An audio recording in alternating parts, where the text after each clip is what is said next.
On a vu une vidéo du robot le plus avancé au monde en termes de réaction faciale hyper réaliste, ce qui fait d'ailleurs flipper au passage 2 ou 3 amateurs de science-fiction, et je crois bien qu'il a été codé pour faire exactement la même tête que quand Ben Affleck a appris que certains Daredevil étaient tellement populaires auprès des fans que Marvel avait décidé de le faire revenir pour carrément l'intégrer au MCU, et puis qu'il a compris que c'était pas lui mais Charlie Cox. Après calmez-vous, méfions-nous quand même de Marvel, ils sont capables de faire revenir également Evanescence pour la bande originale, et pour tous mes Marseillais qui sont fans du Ben Devil ou du Jenny Electra et qui voudraient noyer leur chagrin, eh bien je vous donne rendez-vous le soir du vendredi 17 décembre, rue Negresco, au bar geek Le Meltdown, c'est juste en face du stade Vélodrome, pour une soirée de dédicace avec Bruno Bessadi, Richard Di Martino, donc c'est vraiment en famille, et c'est bien que des bars geeks plutôt jeux vidéo se mettent à la BD, donc bravo à eux. On compte sur vous évidemment, et puis ici votre fidèle commis des comics, vous êtes dans l'émission qui fait le tour de l'actu de l'industrie du comic book et de tous ses dérivés, c'est le 326e JT Comics. On a parfois tendance à dire que les politiques c'est tous des gros chiens, ce qui est un petit peu insultant quand même pour les chiens qui n'ont absolument rien demandé, sauf que des fois c'est vrai, comme ce président Loki qui compte bien laisser sa patte, voire les 4 sur la vie politique, pas sûr qu'il compte supprimer certaines niches fiscales, mais on verra. En attendant, ça fait plaisir de voir des gens qui ont du talent, il est temps pour nous d'en découdre avec les news de la semaine. Spider Bitch. Je voudrais adresser une pensée émue à tous les catholiques arachnophobes qui détestent le tir à l'arc, puisqu'avec l'actu geek du moment monopolisé par Spidey, le retour du diable et Hawkeye, ils doivent vraiment douiller, et je me suis dit qu'on pourrait trouver une news qui vient connecter ces 3 éléments, tisser un lien qui frappe en plein dans le mille et qui crève les yeux, puisque saviez-vous qu'il existe un monde dans lequel Hawkeye, aveugle, possède des liens familiaux avec Peter Parker, c'est le monde d'Old Man Logan dans lequel Hawkeye est le papa de la petite fille de Peter Parker. Alors je passe en mode Internet Explorer le temps que vous réalisiez ce que ça implique. Peter est le beau-père de Hawkeye, Clint Barton a fricoté avec la plus jeune des filles de Peter Parker, et ils ont eu ensemble Ashley Barton qui a grandi, qui a voulu faire un petit peu la super-héroïne, qui est surnommée Spider Bitch par les sbires du nouveau caïd, qu'elle décapite d'ailleurs avec un coup de crosse de fusil, avant de vouloir réserver le même sort à son papa qui est pourtant venu la sauver avec Logan. On l'avait vu par la suite embauchée par le Spider-Man, la version supérieure, qui voulait de l'aide pour se débarrasser d'un parasite. Elle avait apparemment réglé ses problèmes familiaux, après tout, qui c'est qui n'a jamais essayé de décapiter un de ses 2 parents, c'est la jeunesse. Elle se fait désormais appeler Spider-Woman, et c'est le scénariste Sina Grace qui la découvre à peine cette semaine et qui le regrette, puisque lui il a eu quelques soucis dans sa relation de travail avec Marvel, il n'avait pas hésité à en parler publiquement, il estimait que Marvel le cloisonnait à être vraiment un petit peu la caution diversité gay des scénaristes, puisqu'il lui confiait que des séries de personnages gays, et que lui il estimait qu'il pouvait faire autre chose, des séries en plus parfois en lesquelles l'éditeur ne croyait pas tellement, qui finissaient annulées alors qu'elles étaient encensées par la critique, et qui revenaient parfois un an après comme son Iceman. Et bien Sina Grace est tellement chaud qu'il ressort du placard, il est prêt à s'excuser publiquement pour revenir chez Marvel, ainsi ceux-ci le laissent leur proposer une idée de série intitulée Web of Spider Bitch, alors pourquoi pas après tout, puisque Ashley Barton continue d'errer dans le multiverse quelque part, et quelque chose me dit qu'elle aura clairement pas droit à son film, on la verra pas dans le multiverse, sauf si c'est Axel Braun qui s'en charge, et là ça serait beaucoup plus sale. Que diable! Croyez-le ou non, il existe une actu ciné en dehors des araignées et des pauvres diables, alors je vais pas y passer 100 ans sur cette news de la semaine, puisque moi je serai vraiment content et excité que lorsque le Spider Jérusalem rejoindra n'importe quel multiverse, il fera le taf, mais là c'est Kevin Feige qui a lâché comme ça en pleine interview une annonce qui se veut empreinte d'un certain suspense, semblable néanmoins à une Gold octogénaire, pleine de bonnes intentions mais sans grand panache, puisqu'il lâche en gros que oui, si on doit revoir du Daredevil dans le MCU, ça sera bien Charlie Cox, mais qu'on sait pas vraiment quand, on sait pas vraiment comment. J'espère que l'accord a été sponsorisé par Aspirine pour tous les juristes qui ont dû faire fonctionner tout ça, et alors ne vous y méprenez pas, c'est une excellente nouvelle, moi je suis très content, j'espère évidemment que d'autres suivront. Le caïd, pourquoi pas, Vincent D'Onofrio, qui d'ailleurs pourrait plus ou moins apparaître dans la série Hawkeye, on ne sait pas, mais il y a quand même un faisceau de preuves qui s'agrandit un petit peu plus à chaque épisode. Nelson, Karen Page, je crois que ça sera indispensable. Alors moi je crois pas du tout à l'inclusion prochaine du Punisher, qui est un personnage beaucoup trop persona non grata chez Marvel pour le moment. Mais je ne peux pas m'empêcher d'être un petit peu déçu, puisqu'avec toutes les fuites qu'on a eues sur Spider-Man No Way Home et Sony qui fait absolument comme faisait la meuf dont j'étais amoureux en 3ème avec mes déclarations d'amour, comme si ça n'existait pas, non, il y a que un Spider-Man, vous inquiétez pas, si la rumeur selon laquelle Matt Murdock doit être l'avocat de Peter Parker dans le film est vraie, eh ben Kevin Feige, tu aurais pu te retenir une semaine ou deux de plus et on l'aurait tous découvert et on aurait tous fait sauter le ciné. On verra bien si c'est un SS, un saccageur de suspense ou non. En attendant, l'autre news arachnide, alors celle-là,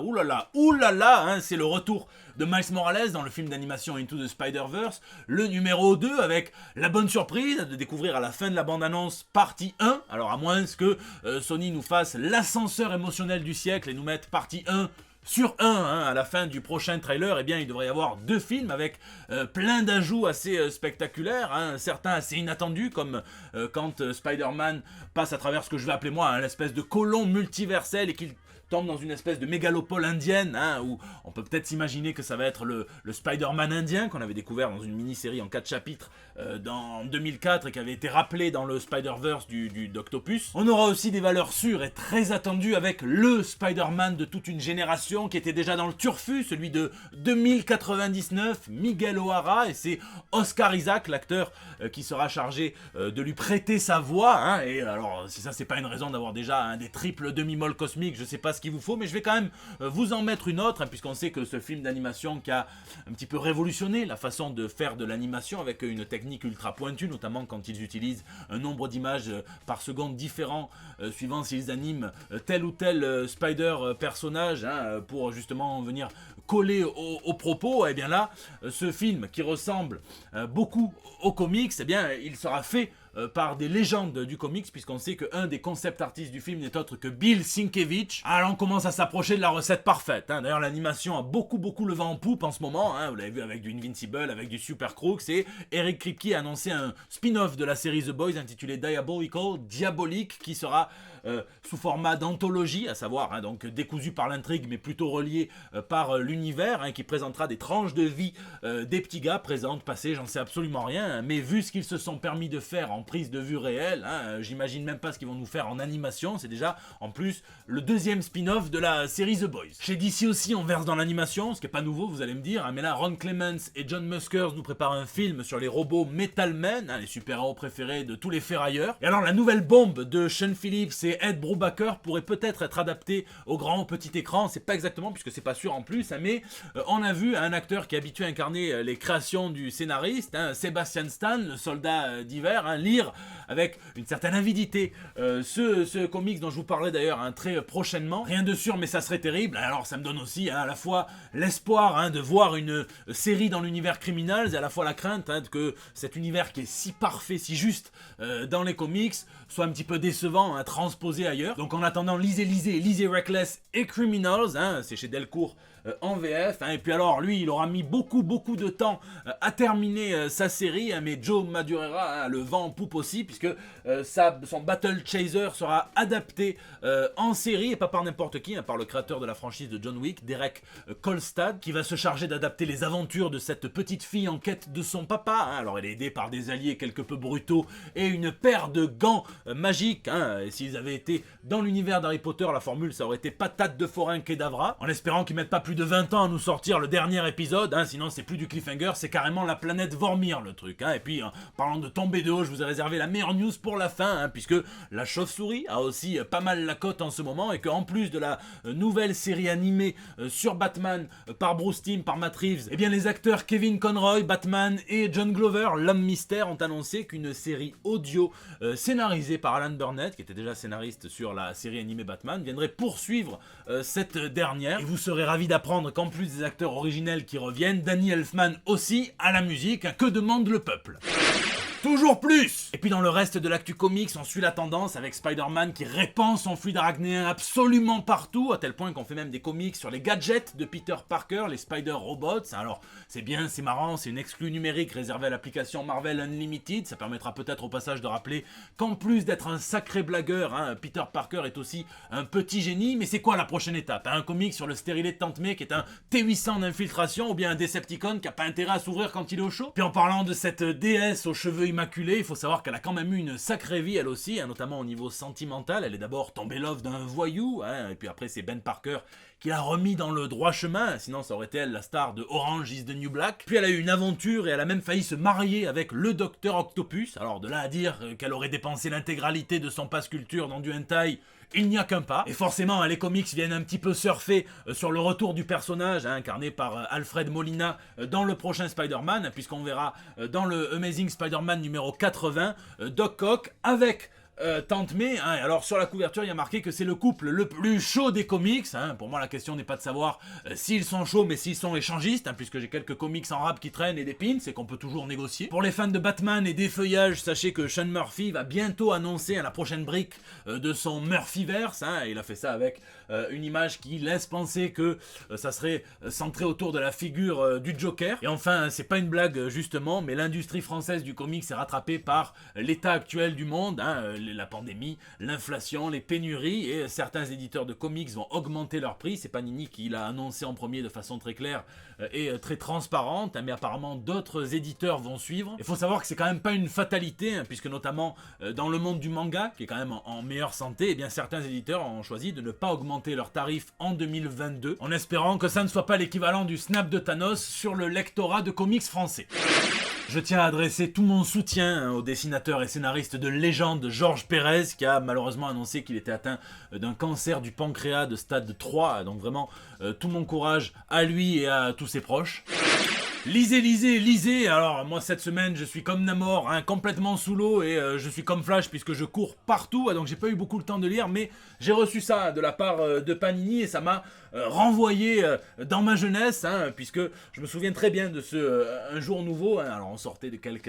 quelques histoires assez controversées, mais je trouve, en ayant même un petit peu de recul maintenant, que c'est quand même un arc et une période qui a apporté beaucoup de propositions, notamment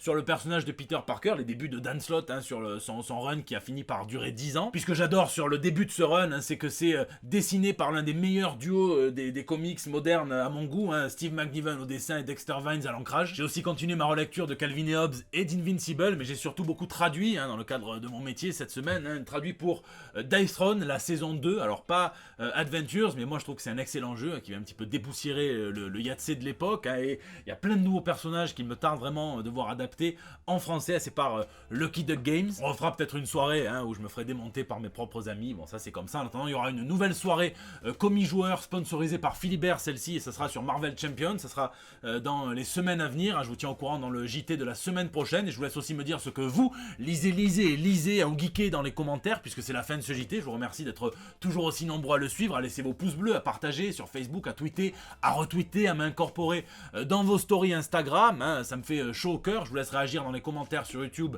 où je lis chacun d'entre vous et j'essaie de répondre au plus grand nombre quand j'ai le temps. Je vous laisse aussi réagir sur les réseaux sociaux. Vous me laissez vos petits messages pour El Bando del Pueblo. C'est votre espace de liberté depuis 236 JT maintenant, 326 même. Je vous fais des bisous et je vous donne rendez-vous la semaine prochaine pour des nouvelles toutes fraîches. Un PDG d'une entreprise qui vient d'engranger près d'1 milliard de dollars grâce à son entrée en bourse, qui licencie près de 900 employés en réunion Zoom qui ne dure même pas 3 minutes. J. Jonah Jameson? Non. Norman Osborn? Non plus. Stan Edgar? Toujours pas. Et non, la réalité vient battre la fiction, puisque c'est le patron de Better.com, des prêts hypothécaires en ligne.